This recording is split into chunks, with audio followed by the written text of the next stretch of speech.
Praise the Lord. ஜெபிக்கலாம் வாங்க என்ற குடும்பத்துக்குள்ளாக நாங்கள் உங்களை அழைக்கிறோம். நான் ரெவரண்ட் சாரா. இந்த நிகழ்ச்சி அநேகருக்கு பிரயோஜனமாக இருக்கிறதை குறித்து நாங்கள் அதிகமாக சந்தோஷப்படுகிறோம். முக்கியமாக இந்த நாளிலே நம்ம ஜெபிக்கக்கூடிய ஒரு ப்ரேயர் ரெக்வெஸ்ட் விண்ணப்பங்கள் தனிமையாக இருக்கிறவங்க, தனிமையாக ஃபீல் பண்ணுறவங்க, தனிமையை குறித்து நம்ம பார்க்க போகிறோம். பைபிளில் கூட, வேதத்தில் கூட தாவீது ராஜா தனிமையை பற்றி பேசியிருக்கிறாரு. அநேக இடங்களிலே நம்ம தனிமையை பற்றி பார்க்குறோம். உங்களுடைய வாழ்க்கையில் யார் யாரெல்லாம் தனிமையாக கவலைப்படுறீங்க, தனியாக கஷ்டப்படுறீங்களோ, தனிமையை ஃபீல் பண்ணுறீங்களோ, அவங்களுக்கு எல்லாமே இந்த ஜபம் முக்கியமாக உங்களுக்கு ஆசீர்வாதமாக இருக்கும் என்பதை நாங்கள் விசுவாசிக்கிறோம். வேதத்தில் சங்கீதம் 25வது அதிகாரம் 16வது வசனம் 17வது வசனம், என்மேல் நோக்கமாகி எனக்கு இறங்கும், நான் தனித்தவனும் சிறுமைப்பட்டவனுமாய் இருக்கிறேன், என் இருதயத்தின் வியாகுலங்கள் பெருகி இருக்கிறது, வியாகுலங்களுக்கு எனக்கு நீங்களாக்கிவிடும். ஸோ இந்த வசனத்தை பார்க்கும்போது என் இடுக்கண்களுக்கு என்னை நீங்களாக்கிவிடும். இந்த வசனம் தாவீது ராஜா சொல்றாரு. அவர் தனிமையை பற்றி பேசுறாரு. முக்கியமாக பார்த்தீங்கன்னா சங்கீதம் 34வது அதிகாரம் 18வது வசனம், நொறுங்குண்ட இருதயம் உள்ளவர்களுக்கு கர்த்தர் சமீபமாயிருக்கிறார், நறுங்குண்ட ஆவி உள்ளவர்களை அவர் ரட்சிக்கிறார். ரொம்ப அழகா போட்டுருதுல, நொறுங்குண்ட இருதயம் உள்ளவர்கள். நொறுகுண்ட இருதயம் உள்ளவர்கள் தனிமையா இருக்கிறாங்க. இங்கிலீஷ்ல பாத்தீங்கன்னா ரொம்ப அழகா போட்டுது, the Lord is close to the broken heart and saves those who are crushed in spirit. ரொம்ப அழகா போட்டுருது பாருங்க இங்கிலீஷ்ல. ஸோ நொறுகுண்ட ஆவி உள்ளவர்களை, நறுகுண்ட ஆவி உள்ளவர்களை கர்த்தர் நேசிக்கிறார். ஏன் தனிமை? எதுக்காக தனிமை? எதனால நிறைய பேர் தனிமையா ஃபீல் பண்றாங்க, தனிமையில இருக்கிறாங்க? நிறைய காரணங்கள் இருக்குது. அதில் சில காரியங்கள் பார்த்தீங்கன்னா, முக்கியமாக தனிமையில் அவங்க இருக்கிறதுக்கு சிலர் பார்த்தீங்கன்னா பயம், நிறைய காரியங்களை குறித்து பயம். இது என்னால் செய்ய முடியாது, இதை என்னை செய்யறதுக்கு என்னை எக்ஸ்பெக்ட் பண்ணுறாங்க, என்னை செய்யணும்னு சொல்கிறாங்க, என்னை எதிர்பார்க்குறாங்க, அந்த மாதிரி என்னால் செய்ய முடியாத காரியங்கள் அப்படின்னு சொல்லிட்டு நிறைய பேர் பயப்படுறாங்க. பயம் ஒரு தனிமையை உண்டாக்குகிறது. அதே மாதிரி எனக்கு பிடிக்கல சொல்லிட்டு சில காரியங்களை அவங்களுக்கு பிடிக்காது, அதனால அப்படியே தனிமையாக போயிடுவாங்க. வெறுமை அவங்கள தனிமையாக்குது. ஒரு எல்லாத்த குறித்தும் ஒரு வெறுமையான எண்ணங்கள் அவங்களுக்குள்ள, இந்த எனக்கு செய்ய முடியாது, வெறுமை, இப்படிப்பட்ட காரியங்கள், எம்டினஸ், மைண்ட் எம்டினஸ் அவங்களுக்கு பார்த்தீங்கன்னா அந்த தனிமையெல்லாம் அப்படியே அவங்க தனிமையை ஏற்றுப்பாங்க, தனிமைக்குள்ளாகவே இருப்பாங்க. அப்புறம் செப்பரேஷன், ஏதாவது காரியத்தில் யார் கூடயாவது செப்பரேட் ஆகிட்டாங்க, டிவோர்ஸு, இந்த காரியங்கள் எல்லாமே பார்த்தீங்கன்னாக்கா ஒருத்தருடைய வாழ்க்கையில் ஒரு தனிமையை கொண்டு வரும். இன்னும் கான்ஃபிடென்ட் இல்லாமல் இருப்பாங்க, அவங்களுக்குள்ள ஒரு கான்ஃபிடென்ட்டே இருக்காது. என்னால் செய்ய முடியாதுன்னு ஒரு முடிவு பண்ணிட்டுவாங்க. அவங்களால முடியும், ட்ரை பண்ணாலே முடியும், ஆனால் அவங்களுடைய மனசு சொல்லும் இது என்னால் செய்ய முடியாது. கான்ஃபிடென்ட்டே இல்லாமல் பேசுவாங்க, கான்ஃபிடென்ட்டே இருக்காது அவங்களுக்கு. அவங்களால முடியும் என்ற ஒரு குணமே அவங்களுக்குள்ள இருக்காது. இது எல்லாமே அவங்கள தனிமையா உண்டாக்கும். அவங்கள இல்லை நம்ம தனியா போயிடலாம் அப்படின்ட்டு நினைப்பாங்க. இன்னொன்று பார்த்தீங்கன்னா தாழ்வு மனப்பான்மை. ரொம்ப அவங்கள குறித்து என்னால் முடியாது, என்னால் செய்ய முடியாது, அந்த மாதிரி தாழ்வு மனப்பான்மை அவங்களுக்குள்ள இருக்கும்போது அந்த தாழ்வு மனப்பான்மையும் அவங்கள தனிமைக்குள்ளாக கொண்டு போய் நிறுத்த வைக்குது. அப்புறம் ஜனங்க கிட்ட அவங்க அன்ஏபிள் டு மேக் ஒரு ரிலேஷன்ஷிப், அவங்க மற்ற ஜனங்களோடு கூட அவங்களால பேச முடியாது, யார்ட்டையும் பேச முடியாது. ஹாய் சொல்லிட்டு அமைதியாக இருந்துருவாங்க, பாய் சொல்லுவாங்க, அவ்வளோதான். அவங்களுக்கு அதுக்கு மேலே பேசவே வராது, என்ன பேசுறதுனே தெரியாது, எந்த டாப்பிக்கில் யார்கிட்ட என்ன பேசணும், ஒரு ரிலேஷன்ஷிப் நம்ம பில்ட் பண்ணணும், அதுவும் அவங்களுக்கு தெரியாது. அப்புறம் சடன் சேஞ்சஸ் இன் லைஃப், ஒரு சில மாற்றங்கள் ஏற்படும். பிள்ளைகள் திருமணமாகி போயிடுவாங்க, அப்புறம் வெளியூருக்கு போயிடுவாங்க. இப்படிப்பட்ட காரியங்களில் வயதான பெற்றோர்கள் தனிமையில் இருப்பாங்க. அந்த தனிமை அவங்களுக்கு கொள்ளும். அவங்க தனிமையில் இருக்கும்போது அப்படியே நினச்சி பார்ப்பாங்க எல்லாத்தையும். இப்படி நிறைய காரியங்கள் வாழ்க்கையில் தனிமையை உண்டாக்குறது. லைஃப் ஸ்டைல், வித்தியாசமான லைஃப் ஸ்டைல் நமக்கு தனிமையை உண்டாக்குது. வீட்டிலேயே எல்லாரும் இருப்பாங்க, ஆனால் அவங்க மட்டும் தனியாக இருப்பாங்க. சிலர் அவங்க யார்கிட்டையும் பேசிக்க மாட்டாங்க, அவங்க ரூம்குள்ளேயே இருப்பாங்க.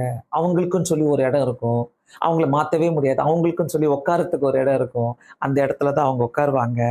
இப்படி வீட்லேயே யாருக்கிட்டையும் பேசாமல் இருக்கிற நிறைய பேர் இருக்கிறாங்க. அந்த மாதிரி தனிமையிலே இருப்பாங்க, தனியாக தான் சாப்பிடுவாங்க, தனியாகவே அவங்க யோசிப்பாங்க, தனியாகவே வேலையில கூட தனிமையா இருப்பாங்க. ஆனா அவங்களுக்குள்ள நிறைய புலம்பல்கள் இருக்கும். என்ன புலம்பல்னா, என்கிட்ட யாரும் பேச மாட்டாங்க, என்னை யாருக்கும் பிடிக்கல, அப்படிப்பட்ட தனிமைகள் இருக்கும். தனிமையை என்னைக்குமே கண்டிப்பா யாராலையும் கொண்டாட முடியாது. ஒரு சில நேரங்களில நம்ம தனியா இருக்கலாம். நம்மளுக்குன்னு ஒரு தனிமை வேணும்னு சொல்லிட்டு தனியா இருக்கலாம். ஆனா தனிமையாகவே நான் இருக்கணும், எனக்கு யாருமே வேணாம், யாருமே எனக்கு வேணான்னு சொல்லி அப்படி யாராலையும் இருக்க முடியாது. ஆண்டவர் கூட இந்த உலகத்துல இருக்கும்போது வனாந்தரத்துல ஜெபிக்க தான் போனாரு. வனாந்தரத்துக்கு போனாரு, மலைக்கு போனாரு, தனிமையா இருக்கணும்னு விரும்பினாரு. தனியா அவர் போய் நான் ஜெபிக்கணும்னு சொல்லிட்டு தான் போனார். அப்படியே நான் நினைச்சு கொண்டிருக்க நேரத்துல தானியேலை கூட தூக்கி சிங்க கபில போட்டாங்க. நிறைய சிங்கம் இருந்துச்சு. அந்த சிங்கங்கள்லாம் அவர் எதுவுமே செய்யல, தனிமையா தான் போய் இருந்தாரு. அடுத்த நாள் காலையில ராஜா வந்து பாக்குறாரு, தானியேலுடைய தேவன் உன்னை தப்புவிக்க வல்லவர் இல்ல அப்படின்னு சொல்லிட்டு அவர் எட்டி பார்க்கும்போது தானியேல் உயிரோட தான் இருக்கிறாரு. ஸோ தானியேல் யார்கிட்ட பேசினாரு? ஆண்டவர்கிட்ட தான் பேசினார். சிங்கங்கள்கிட்ட பேசல, சிங்கங்களை பார்த்து பயப்படல. தன்னை சுற்றிலும் இதெல்லாம் பயம் இருக்குது, அது இருக்குது, செப்பரேஷன் இருக்குது, ஜனங்க இருக்கிறாங்க, கான்ஃபிடென்ட் இல்லை, அதெல்லாம் அவர் பார்க்கவே இல்லை. அவர் போயிட்டு பேசின ஒரே ஒருத்தர் நபர் தான் கர்த்தர்கிட்ட பேசினார். அங்க உட்காந்துக்கிட்டு அந்த சிங்க கபில உட்காந்துக்கிட்டு அவரை மட்டும் தான் நோக்கி பார்த்தார். அந்த அந்த தனிமையில கூட அவரை மட்டும் தான் நோக்கி பார்த்தாரு. ஸோ தானியேலை பார்க்குறோம். இன்னொன்று பார்த்தீங்கன்னா லூக்கா 18வது அதிகாரம் 35வது வசனத்துலேருந்து 38 வரைக்கும் ஒரு குருடனை பார்க்குறோம். குருடன் வந்து வழியில உட்காந்துட்டு இருக்கிறாரு. வழியில உட்காந்துட்டு அவர் கேட்குறாரு. 36வது வசனத்துல நடக்கிற சத்தம் கேட்குதே, நடக்கிற சத்தம் கேட்குதே, யாரு பேசுற சத்தம் கூட கேட்கல, நடக்கிற யாரும் நடந்து போறாங்களே. தனிமையா இருக்கிறவங்களுக்கு யாரும் பேசுற சத்தம் கூட கேட்காது, நடக்கிற சத்தம் கூட தான் கேட்கும். அப்ப யாரு நடந்து போறான்னு கேட்கிறாரு. அந்த அந்த நடந்து போகிற சத்தம் கேட்குது, யார் இதுன்னு கேட்கும்போது 37வது வசனத்துல இயேசு போகிறார், இயேசு போகிறான்னு அவர் தெரிஞ்ச உடனே அவர் ஒரே ஒரு வார்த்தை கேட்கிறார், இயேசுவே எனக்கு இறங்கும்னு கேட்கிறார். அந்த குருடன் ஆண்டவரை பார்த்து கேட்கிறார். அப்போ ஆண்டவர் அந்த அந்த அந்த கும்பல் சொல்றாங்க, நீ பேசாத, நீ அமைதியா இரு. அவர் ஆல்ரெடி அமைதியா தான் இருக்கிறாரு, நீ பேசாத, அமைதியா இருன்னு சொன்ன உடனே அவர் இன்னும் அதிகமாய் கூப்பிட்டாருன்னு சொல்லி கேட்கிறோம். ஸோ ஒருவேளை நீங்க தனிமையா இருக்கிறீங்கன்னாக்கா இந்த தனிமையில கண்டிப்பா இன்னும் அதிகமா ஆண்டவரை கூப்பிடுங்க. கவலையே படாதீங்க, நீங்க தனிமையை விட்டு வெளியே வாங்க. தனிமையிலே இருந்தீங்கன்னாக்கா நீங்க எதுவுமே சாதிக்க முடியாது, நீங்க எதுவுமே தெரிஞ்சுக்க முடியாது. தனிமைக்கு இடம் கொடுக்காதீங்க. தனிமை வந்து உங்களை டாமினேட் பண்ண விடாதீங்க. இன்னும் அதிகமா ஆண்டவரை கூப்பிடுங்க. தனிமையில நீங்க உபயோகப்படுத்தக்கூடிய முக்கியமான ஒரு காரியம் ஆண்டவர் தான், இயேசு. அந்த ஒரு தனிமையான இடத்துலையும் உங்ககிட்ட பேசுற ஆண்டவரே, உங்ககிட்ட பேசுறேன், உங்ககிட்ட பேசினா நல்லா இருக்கும், அவர்கிட்ட பேசினாலே நல்லா இருக்கும், ஹீல் ஆயிடுவோம், உடனே ஹீல் ஆயிடுவோம், உடனே நம்மளுக்குள்ள ஒரு சுகம் இறங்கும், நம்ம தனிமையாவே ஃபீல் ஆக மாட்டோம். நிறைய எல்லாருக்குள்ள ஒரு தனிமை இருக்குது தான். ஆனா அந்த தனிமையை நம்ம எப்படி டீல் பண்றோம் அதான் முக்கியம். அந்த தனிமையிலே சோகத்திலேயே வாழ்ந்து அப்படியே நாட்டை கழிக்கிறத விட இந்த தனிமையில நான் எப்படி இருக்கணும்னு நீங்க ஒன்னே ஒன்று தெரிஞ்சுக்கங்க. அந்த நேரத்தை ஆண்டுகிட்ட பேசுங்க. ஒரு தனிமையான நேரத்தையும், ஏசப்பா நான் வந்திருக்கிறேன், என் கூட பேசுங்க ஆண்டவரே, நான் உங்க கூட பேசுறேன். நீங்க அந்த பேசினாலே போதும், அவர் பக்கத்துல வந்துருவார். அப்படியே பக்கத்துல வந்து நமக்கு எல்லா மகிழ்ச்சியும் சமாதானத்தையும் சந்தோஷத்தையும் தருவார். அதான் சொல்றாருல, உலகம் தராத சமாதானத்தை நான் உனக்கு தருவேன்னு சொல்றாருல, அதுதாங்க நம்ம ஆண்டவர். தனிமையா இருக்கிறீங்கன்னாக்கா இந்த தருணத்தை நீங்க உபயோகப்படுத்திக்கங்க, தயவு செய்து உபயோகப்படுத்திக்கங்க. ஒவ்வொரு நேரத்திலும் ஆண்டவர் எப்பவுமே அவருடைய தேவதூதர்களை அனுப்பிக்கிட்டே இருப்பாரு. எல்லாருக்குமே சொல்றேன், உங்க சோகத்தை வச்சு முன்னாடி வச்சு தனிமையா ஃபீல் பண்ணாதீங்க, உங்க கஷ்டத்தை வச்சு முன்னாடி வச்சு தனிமையா ஃபீல் பண்ணாதீங்க. எந்த காரணத்தை கொண்டும் ஒரு தனிமைக்குள்ள நீங்க போகாதீங்க, ஆண்டவர்கிட்ட பேச ஆரம்பிங்க.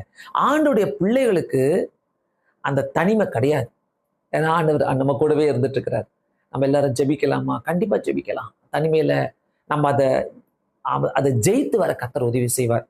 கண்களை மூடி ஜெபிக்கலாம். பரலோக பிதாவே, உம்மை ஸ்தோத்திரிக்கிறோம் ஆண்டவரே, உம்மை துதிக்கிறோம் ஆண்டவரே.